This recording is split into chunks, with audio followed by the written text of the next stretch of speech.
د افغانستان په ختیځ کې د لغمان ولایت مرکز اړوند کلام رام سیمه کې د اوبو یو چک ډیم چې د 4.2 میلیونه افغانۍ په مالي لګښت د WFP جوړ او ګټه اخیستنې ته وسپارل شو. ځایي مسؤلین وایي چې یاده سیمه د چک ډیم لپاره ځکه انتخاب کړی و چې په دې وروستیو کې په یاده سیمه کې د وچکالۍ ګراف لوړ شوی و. بشپړ جزئیات زموږ د همکار په دې راپور کې.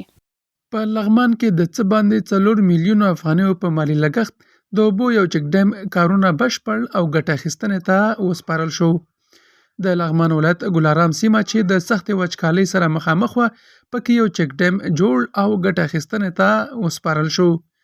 د دې سیمې ځایي اوسیدونکي د دغه چک ډیم پرانیسته مهمه بولي او وایي چې په دې سره به یې زراعتي ځمکې خړوبې شي او هغه څاګانې چې د اوبو له کمښت سره مخ وي اوس به یې د اوبو سطحه لوړه شي.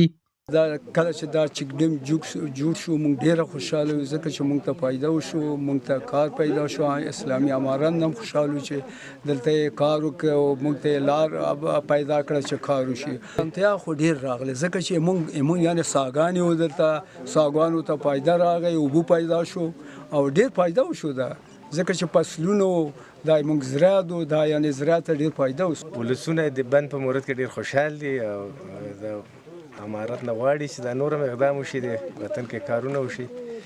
دا بعضې ځوانان هم داسې بیکاره دي، کار برابر شي ورته.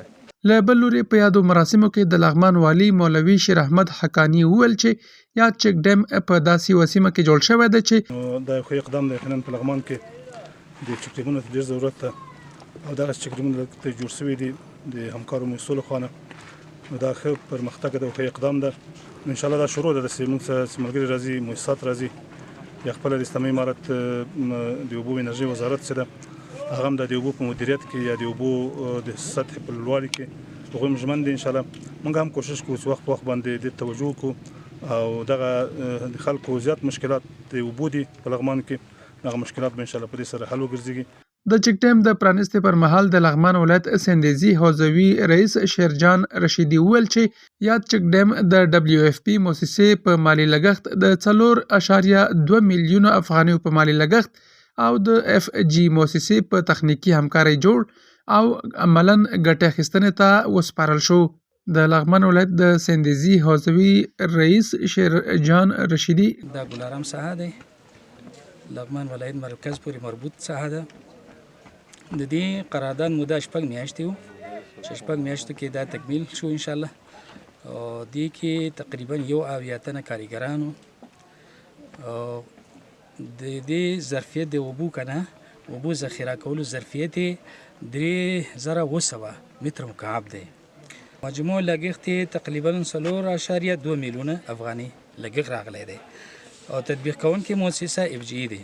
4 متر جګوالی دی او 10 متر والی دی. د یادونې وړ ده چې د سرپرست حکومت په راتګ سره د یاد ولایت سربیره د هیواد په بیلابیلو ولایتونو کې ورته چک ډیمونه جوړ او ګټه اخیستنې ته سپارل شوي دي چې په زیاته کچه زراعتي ځمکې خړوبې کړې دي.